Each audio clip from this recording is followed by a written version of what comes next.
Magandang oras mga kababayan, mga kagulin boy. Atin bigyan ng update ang nangyayaring trillion peso march na nangyayari ngayon. Well, generally peaceful ito kaninang umaga. Nagumpisa nga ito ng napakalaking grand mass mismo sa malapit sa People's Monument sa EDSA. At sa pagkakataon na ito ay medyo magulo na eh.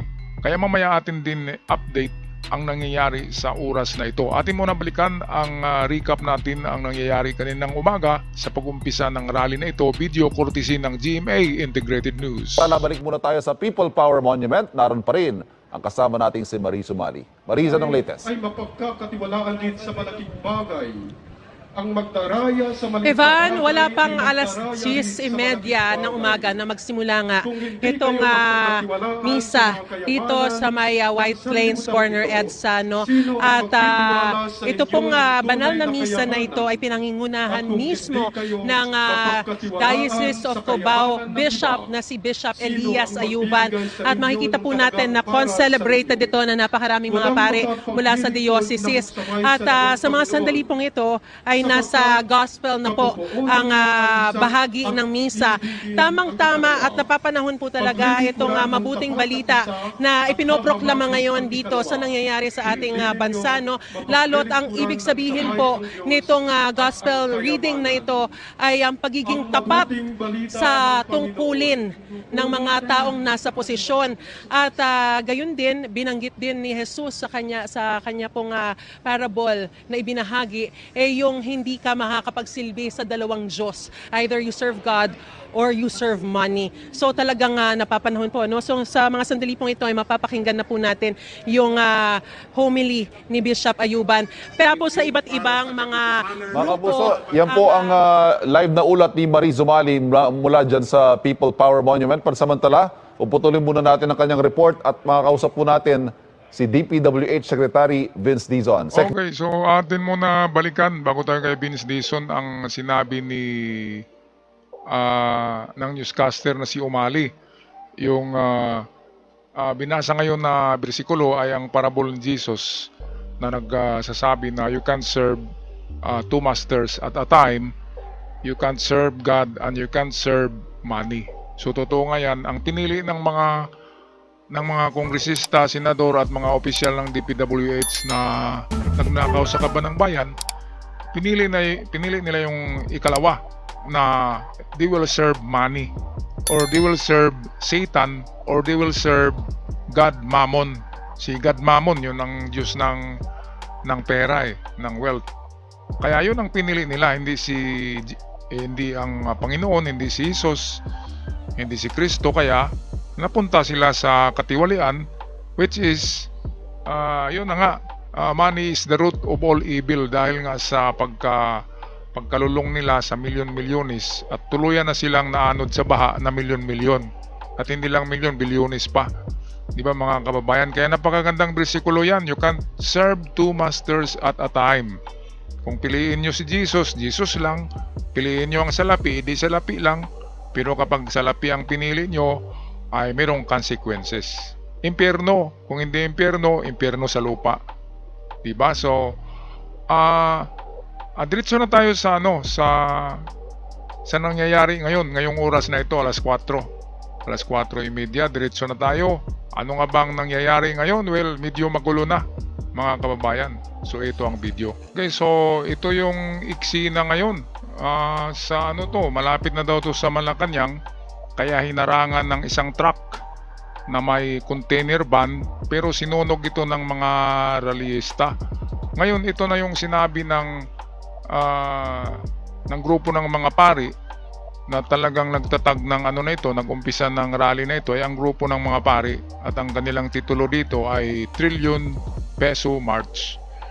Ngayon hindi natin talaga mapipigilan na sasali yung mga pampagulo, mga infiltrators, at nag-umpisa silang magsunog. Pero hindi yan gawain ng mga pari. Klaruhin lang natin, nagsabi yung mga pari na peaceful rally lang talaga. So ito yung mga kabataan to. Ito naman yung tinatawag na mga Gen Z. Nagtaka lang ako kanina, ay merong naispatan dyan ng mga minor de edad. Maliliit pa sumasama sa kanilang mga kuya. Kaya ito? Mukhang may binabayaran para pampagulo, di ba? At mayroong mga pulis dyan na natamaan ng mga buti, mga bato. Atin nga panoorin ang video sandali. Tulong ng container van. Sinunog daw ng mga priista. Yung mga nagpo-protesta.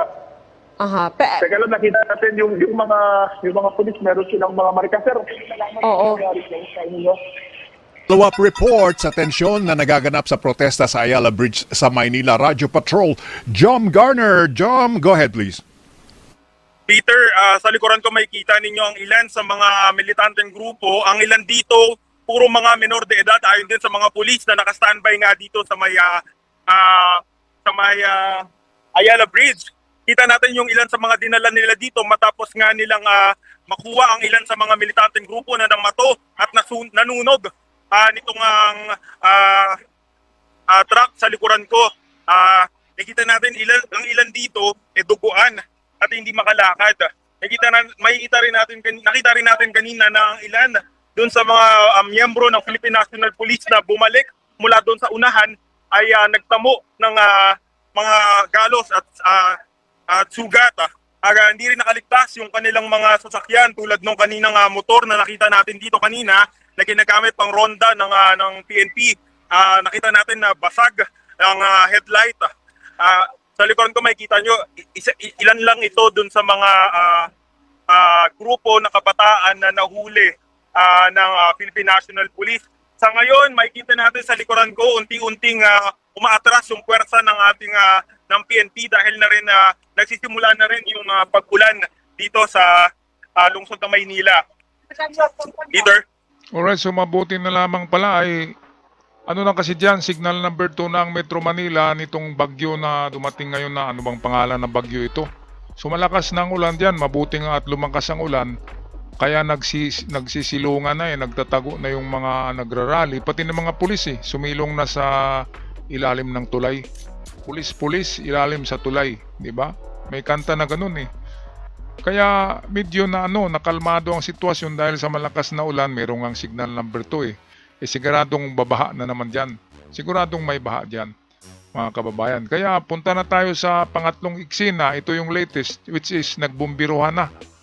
Binubumbero na ng mga fire department ang mga nagrarally. Ito yung mga tinatawag na Generation Z, mga Gen Z, mga bata pa to.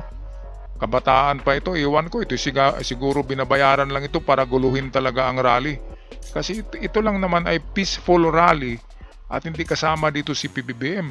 Pero itong mga DDS may dala-dala na placard, nakita ko kanina na ibagsak daw si PBBM.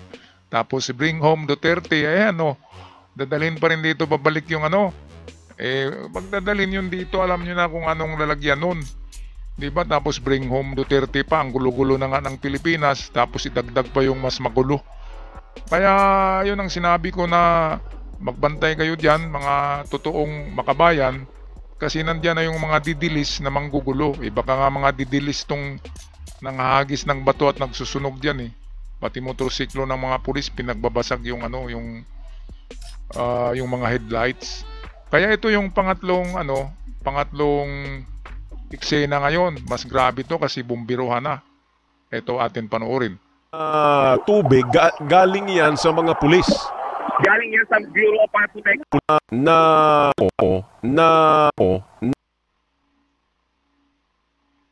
Na tubig galing yan sa mga pulis. Galing yan sa Bureau of Fire Protection. BFP. Sa BFP. Sikat nilang i-disperse itong mga ranista na patuloy pa rin na nagbabato ng mga bote doon sa mga pulis. Kanina may nakita tayong mga pulis na lumapit na may hawak ng barikada at shield. At pilit nga nilang pinipigilan itong mga ranista na huwag magbato itong mga bote. Right. Yung Bert, ini-imagine ko lang yan, yung posisyong yon kung saan nagbobomba ng tubig ang mga pulis, yan yung may Centro Escolar University tsaka San Beda area, no? Tama. Tama, Propingi. Bali, nandoon sila sa may labas ng Mendiola Gate. Mendiola Gate. Yan yung... Nasa labas sila ng Mendiola Gate. Pero yung harang dyan ng mga otoridad, ng mga pulis, the same yung kapag may ordinaryong rally. Na tubig, galing yan sa mga pulis. Galing yan sa Bureau of Fire Protection. BFP. Sa BFP. Sikat nilang i-disperse itong mga ranista na patuloy pa rin na nagbabato ng mga bote doon sa Okay. mga pulis. Kanina may nakita tayong mga pulis na lumapit na may Oo. hawak ng barikada at shield. Oo. At pilit nga nila pinipigilan itong mga ranista na Makapasok. huwag magpato itong Oo. mga bote. Right. Yung Bert, yung teka, ini-imagine ko lang yan, yung posisyong yon kung saan nagbobomba ng tubig ang mga pulis, yan yung may Centro Escolar University tsaka San Beda area, no? Tama. Okay, so malapit na pala to sa Mindiola Bridge kasi nandyan na ang sentro escolar eh. Nakapag-aral kasi ako diyan ng 2 taon sa Maynila at nung EDSA ay sumali ako diyan eh hanggang sentro escolar lang ako, hindi ako nakarating ng Mindiola Bridge kasi tirgas na ang dami ng tirgas. Kaya nakikita ko mas marami talaga noong EDSA Revolution 1986. Mas marami kasi ang daan ay punong-puno eh. Puno talaga yan, yung daanan dyan. 2 lanes, punong-puno yan ng mga estudyante. Noon, mga estudyante rin noon ang marami kasi lahat ng university sumasali. Ako sa Adamson ako eh, Adamson University. So, dahil nga marami ang League of Filipino Students, kaya sama-sama tayo doon. First year college ako noon, 1986. Kaya, maalala ko, ay kulang na kulang sa ingredient ngayon ang people's power ngayon ay mahina kasi hindi napupuno ang kalye. Tsaka itong mga nanggugulo na ito na Gen Z Gen Z ay mukhang hindi ito mga estudyante, parang kinuha lang to doon sa sa squatters area. Kasi nakita ko kanina may maliit pa na bata na kasama-kasama yung mga nagtatapon diyan, nagsusunog ng guma. Kaya ito yung tinatawag na mga infiltrators. Ito'y talagang binabayaran para guluhin ang rally, and then sila yung magpasiklab, sila yung mag-ignite, mag-umpisa ng apoy, and then baka marami ang susuporta sa kanila na magsunog at matularan yung nangyari sa Nepal at sa Indonesia. Pero malayong mangyari kasi nga nakadeploy dyan ang army. Ang Philippine Army nandyan eh. Tapos kapulisan, marami rin. At hindi lang yan, ang mga barbed wire na nilagay dyan ay dubli-dubli. Kaya mahirap talaga malampasan yung barikada papuntang Malacanang. Kasi mayroong barbed wire eh. Dubli ang harang na barbed wire, mayroong pang mga container van na nakaharang sa mga daanan. At mayroong pang nakasuporta na mga pulis. Kaya mahirap talaga lampasan yun. Kasi nakita na kasi noon ng kapulisan na anong nangyari noong 1986 EDSA Revolution nang pasukin ng mga aktivista ang Malacanang. Yun ang nangyari. Parang na zombie apocalypse ang Malacanang noon eh. Ako wala pa akong kamuwang-muwang noon. Ano pa ako noon eh. 17 years old nang nangyari yung EDSA Revolution. Parang batang-bata pa talaga ako noon. Sama lang ako eh. So may minor de edad pa ako noon, di ba? 17. Sama lang ako, o sige, takbo, ganun. Ngayon, na-realize nga natin na dapat titingnan natin kung kaninong grupo talaga tong mga nanggugulo. Dahil nga ang nagtatag ng rally na ito ay grupo ng mga pari na ang tanging intensyon ay parinig ang boses ng bayan sa mapayapa na paraan. Alright, so ano ang makomment nyo dito mga kababayan, mga ka-Golden Boy? At kung kung magpatuloy pa ang rally na to hanggang gabi, delikado na ang mga tindahan diyan kasi alam na natin sasama na diyan yung mga looters, yung manluloob, di ba?